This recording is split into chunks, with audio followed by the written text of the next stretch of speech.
Hello student, देखो प्रश्नावली 2.3 का जो थर्ड क्वेश्चन है वो और बाकी रह गया हमारे। और इस वीडियो के अंदर में जो है प्रश्नावली 2.3 के यही क्वेश्चन नंबर थर्ड और 2.4 की भी बात करूँगा मैं। ठीक है, तो अच्छे सुनो। ये क्वेश्चन तो आसान है, अपने इस तरह के क्वेश्चन कर चुके हैं पहले भी, है ना। क्या दिया है, पी और क्यू अभाज्य धनात्मक पूर्णांक है, तो हमें सिद्ध करना है कि root P plus root Q एक अपरिमेय संख्या है। तो सबसे पहले वही तरीका है, देखो मैंने पहले ही बोला था कि समझना है बस आपको। 2.2 के अंदर जो है सारे 3 के अंदर सारे इस तरह के ही सवाल हैं, है ना। तो वही तरीका है। सबसे पहले हम मान लेंगे कि माना P root P plus root Q बराबर जो है ये जो है मान लिया हमने, ये तो क्या है, परिमेय है। वही उल्टा मानते हैं, पहले ही मैंने बता चुका हूँ और क्वेश्चन भी किया हमने, है ना। परिमेय तो इसको वही सेम तरीका, सेम प्रोसेस आप ऐसे लिख सकते हो a/b, है ना। अब क्या करेंगे हम, इसका कर देते हैं वर्ग, है ना। दोनों साइड का वर्ग कर रहे हैं, ये रूट हटाने के चक्कर में ना, वर्ग करने पर, ठीक है। तो वर्ग कर दो, ये तो A P plus root Q, इसका भी वर्ग हो गया और ए का भी वर्ग और बी का भी वर्ग हो गया, ठीक है। ये तो भाई ए प्लस बी है ना, तो इस तरह, तो उस तरह से ओपन होगा तो ए प्लस बी का होल स्क्वायर का सूत्र लगा देंगे। मैं लिख देता हूँ, चलो दोस्तों को सूत्र ध्यान नहीं रहा होगा तो क्या सूत्र होता है, ए प्लस बी का होल स्क्वायर क्या होता है, A square plus 2ab plus B square, ये होता है। इसी फॉर्मूले के अकॉर्डिंग हम जो है इसको ओपन कर रहे हैं। तो देखो इसको मैं यहाँ लिख रहा हूँ, सबसे पहले ए स्क्वायर, तो ए स्क्वायर कितना हो जाएगा, रूट पी का स्क्वायर, फिर प्लस 2 इंटू ए कितना है, रूट पी है, बी कितना है, रूट क्यू है, प्लस और बी स्क्वायर मतलब रूट क्यू का स्क्वायर हो जाएगा, ठीक है। और बराबर में ये चल ही रहा है हमारे ए स्क्वायर अपॉन बी स्क्वायर, ठीक है।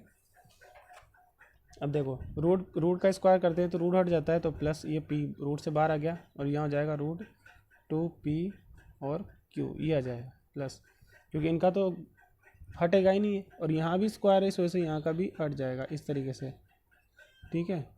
अब हम इसको इधर रहने देंगे जैसा कि हमने इस वाले क्वेश्चन में किया था।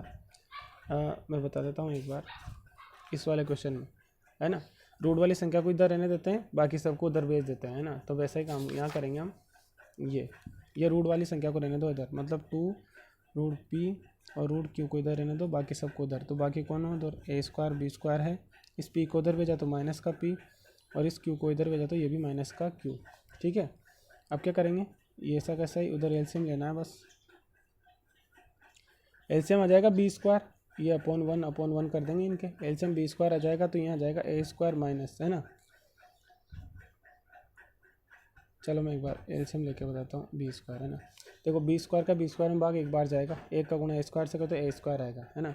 एक का भाग इसमें कितनी बार जाएगा, बी स्क्वायर बार, और बी स्क्वायर का गुणा पी से करोगे तो पी बी स्क्वायर बन जाएगा, फिर माइनस ऐसे क्यू बी स्क्वायर आ जाएगा, इधर भी एक का भाग बी स्क्वायर में बी स्क्वायर बार जाएगा और उस बी स्क्वायर का गुणा क्यू से करोगे तो क्यू बी स्क्वायर आ जाएगा, ठीक है।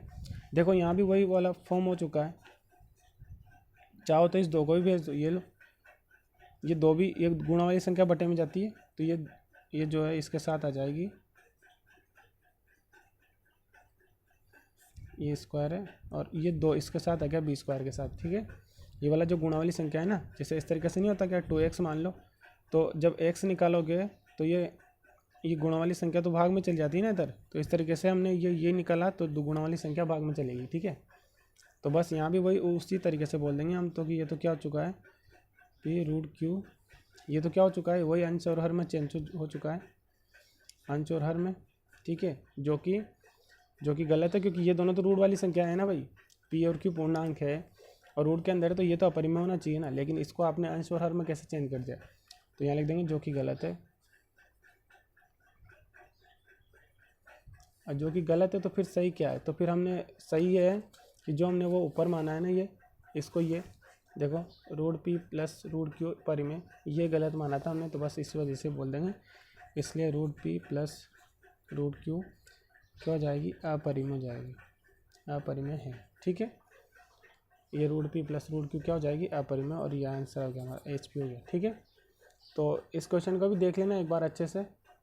अब मैं प्रश्नावली 2.4 की बात करता हूँ, ठीक है। ये 2.4 की बात करते हैं अपन इसमें। तो देखो प्रश्नावली 2.4, प्रश्नावली 2.4 में हमसे कहा गया है कि आप जो है आप क्वेश्चन उसमें आपके पास बुक वगैरह होगी उसमें पढ़ लेना। मैं बता देता हूँ क्वेश्चन नंबर जो फर्स्ट, इसमें ज़्यादा कुछ बताने का है नहीं, बस थोड़ा सा समझाने की बात है ना। क्वेश्चन में बोल रहा हूँ, देख सुन लेना सब लोग। लंबी विभाजन प्रक्रिया का उपयोग न करते हुए, मतलब आपको भाग देने की जरूरत नहीं है, भाग नहीं देना है।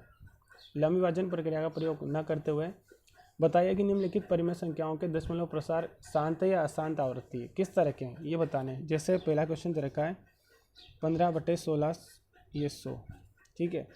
हमें ये बताना है कि अगर हम इसका दशमलव प्रसार करें, भाग की क्रिया नहीं करनी है ना। अगर हम इसका दशमलव प्रसार करें तो जो है वो शांत आएगा अशांत आएगा, ठीक है, ये बताना है हमें।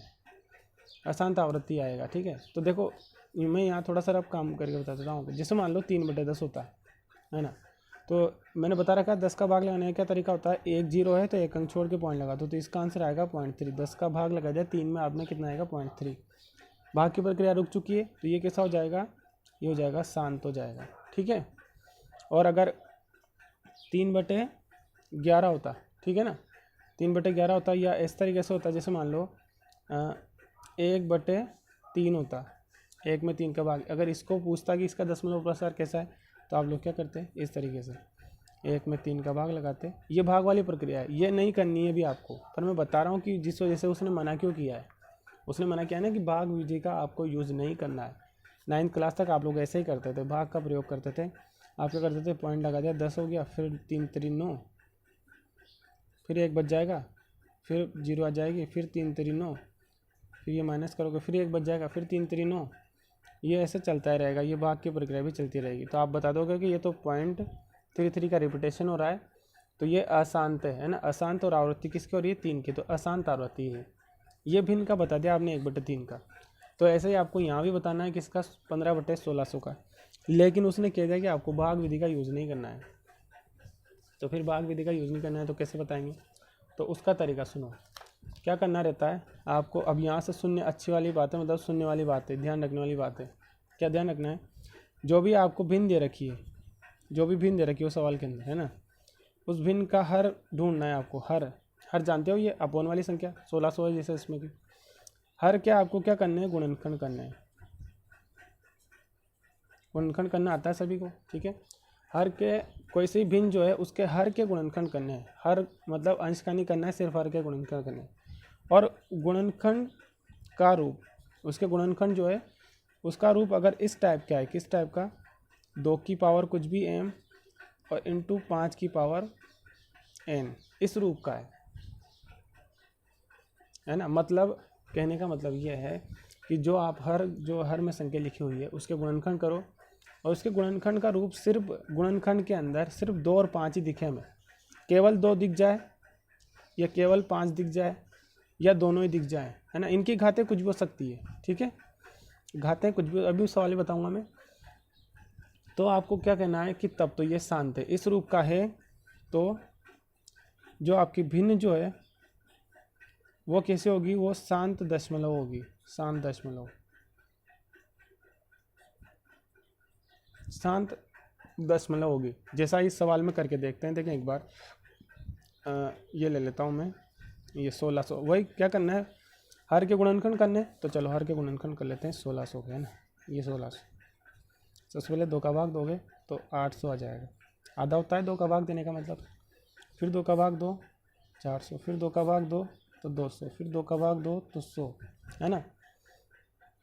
फिर 2 का भाग 50 और फिर 2 का भाग 25। अब 25 में और 3 का नहीं जाता, डायरेक्ट 5 का जाता है, 2 का भी नहीं जाता। तो 5 पंजे 25, और ये देखो ये है क्या, ये देखो मैं यही बात बता रहा था अभी। क्या देखा हमने हर के गुणनखंड किए। हर कौन था, 1600 के हमने गुणनखंड किए, और गुणनखंडों में देखो 2 आ रहा है और 5 आ रहा है, 2 और 5 आ रहा है। इसके अलावा ना 3 है ना 7 है ना, ना 11 है ना 13 है, ऐसा कुछ नहीं है।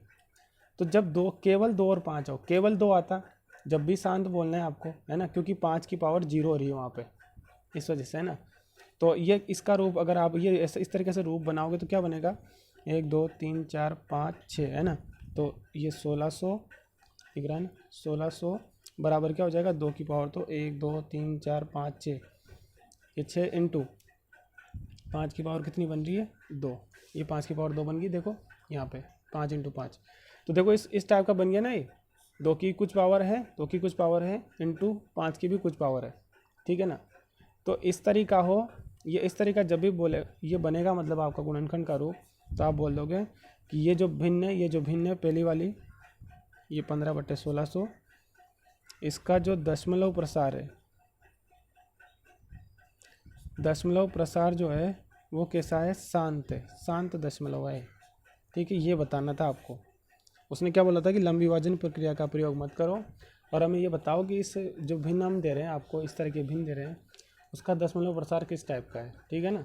तो दशमलव प्रसार किस टाइप का है, शांत है। क्यों शांत है, क्योंकि ये इस रूप का बन रहा है। ये नोट याद रखना है बस आपको, कि हम क्या करेंगे, हर का गुणनखंड करेंगे, और हर का गुणनखंड अगर इस टाइप का आता है, 2 की कुछ घात हो, 5 की कुछ घात हो, तो वो कैसा माना जाएगा, शांत दशमलव मानी जाएगी, ठीक है। अब एक और बात इसमें मैं याद रखने वाली बता देता हूँ। एक तो आपको शांत कब कब होता है, ये देखो शांत कब कब होगा, है ना। शांत होने की शर्त, ऐसे मान लो इसको आप, है ना। शांत दशमलव होने की शर्त, ये स्टार पॉइंट है, ठीक है। शांत होने की शर्त क्या क्या है, तो पहली बात तो वही हर के गुणनखंड ही करने, हर के गुणनखंड, हर कण गुणनखंड का रूप, है ना, किस तरह का हो, या तो ऐसा हो 2 की कुछ पावर हो इंटू 5 की भी कुछ भी हो। जरूरी नहीं है एक जैसा है, जैसे यहाँ भी नहीं है, देखो 2 की 6 और 5 की 2 ही है, तो बराबर होना जरूरी नहीं है, कुछ भी पावर हो सकती है, पर इस रूप का होना चाहिए, तब भी क्या होगी, शांत होगी तब भी, है ना। अगला 2 की कुछ पावर हो और 5 की कुछ भी पावर नहीं हो, है ना, मतलब 5 आए ही नहीं इसके अंदर। जैसे आपसे कोई बोल दे कि 3/16 का कैसा रूप हो, 3/16 किस टाइप का हो, तो 16 के गुणनखंड कर लोगे, ये 2 8, फिर 4, फिर 2, फिर 2, फिर 2 और 1, ठीक है ना। तो इसमें तो 5 आया ही नहीं, क्या आ रही है, सिर्फ 2 की पावर 4 आ रहा है ना, 2 की पावर 4। तो इसको भी आप शांति बोलोगे, क्योंकि 2 की पावर 4 है और 5 की पावर कुछ भी नहीं है, 0 मान लिया हमने उसको, ठीक है। तो सिर्फ 2 की पावर ही आ जाए, 5 आए ही नहीं उसके अंदर, या तीसरा क्या है, सिर्फ 5 की पावर आ जाए कुछ भी, 2 आए ही नहीं, है ना। ये 2 लिखो ही मत एक तरह से, ये है ही नहीं मान लो, यहाँ सॉरी यहाँ पे 5 नहीं है और यहाँ पे ये 2 है ही नहीं, केवल 5 आ जाए या केवल 2 ही आ जाए, तब भी हर के गुणनखंड करने याद रखना है आपको, तब भी वो क्या माना जाएगा, सब ये किसकी शर्तें हैं, ये शांत होने वाली की शर्तें हैं, शांत की। और इनके अलावा कुछ भी आए, जैसे मान लो 3 भी आ गया बीच में, कहीं भी यहाँ गुणनखंड किया आपने और 3 भी कहीं आ गया बीच में, तो वो दशमलव प्रसार जो है कैसा हो जाएगा, अशांत आवृत्ति हो जाएगा। अगर 7 आ गया तब भी अशांत हो जाएगा, है ना, अशांत आवृत्ति हो जाएगा। जैसे कि मैं एक सवाल बता भी देता हूँ आप लोगों को, ये रहा 17/6, है ना, जल्दी से क्वेश्चन हो जाए इस वजह से बता रहा हूँ। 17/6 ये बताओ, मान लो आपसे पूछ लिया कि बताओ इसका दशमलव प्रसार किस रूप का है ना, तो क्या करोगे आप, वही हर के गुणनखंड कर दोगे। हर के गुणनखंड, हर में कौन है, 6 लिखा हुआ है हर में, तो 6 के गुणनखंड कर लो, ये 6, 2 का भाग दिया तो कितना आया 3, और 3 का भाग दिया तो 1, देखो आ गया ना इसमें 3, ये 3 आ गया ये, और ये 3 नहीं आना चाहिए था। अगर 3 नहीं आता तब तो बोलते हैं हम शांत, लेकिन यहाँ 3 भी आ गया, तो हम यहाँ लिख देंगे कि हर के गुणनखंड का रूप इस रूप का नहीं है, ये वाला जो रूप है ना, इस रूप का नहीं है ना। इस वजह से ये जो भिन्न है ये किस रूप की है, अशांत है और आवर्ती है, ठीक है, ये आवर्ती है। बस ये सवाल है, इस तरीके से सवाल करने हैं आपको। तो मेरे ख्याल से समझ में आ गया होगा ये सबके। अब इसके बाकी पार्ट है, ये होमवर्क में दे रहा हूँ मैं, यहाँ पे होमवर्क कर लेना है आपको। वही सेम तरीका है, दशमलव प्रसार बताना है ना, दशमलव प्रसार बताइए, है ना। भाग विधि का प्रयोग नहीं करना है, वही हर का गुणनखंड करके बताना है आपको। पहला सवाल 13/31/25, दूसरा सवाल 23/2 इंटू 5/2, और तीसरा सवाल 129/2 इंटू 5/7 इंटू 7/5, और चौथा सवाल 35/50, और पाँचवा सवाल 7/80। अच्छा, कुछ बच्चे भी सोच रहे होंगे सर इनका क्या करना है, यहाँ तो गुणनखंड पहले से दे रखे हैं। अरे तो ये तो पका पकाया माल मिल गया हमें। देखो 2 की पावर m इंटू 5 की पावर n रूप का है, ये शांत हो जाएगा। ऐसे इसमें देखो, इसमें 7 आ गया ना, 7 तो आना ही नहीं चाहिए था, 7 आ जाएगा भाई 2 की पावर m इंटू 5 की पावर n और इंटू एक और आ गया 7 आ गया, 7 आना ही नहीं चाहिए था, 7 3 11 13 नहीं आना चाहिए था। अगर ये आ रहे हैं तो सीधा आप बोल दोगे कि हर के गुणनखंड के अंदर तो इस रूप का नहीं है, ये जो यहाँ लिखा मैंने इस रूप का नहीं है, तो इस वजह से ये कौन सा हो जाएगा, अशांत आवृत्ति हो जाएगा। ठीक है, तो ये क्वेश्चन करना, कोशिश करना सब कुछ समझने की, फिर अपन अगले सवाल के लिए अलग वीडियो बना दूंगा मैं। ठीक है, ओके।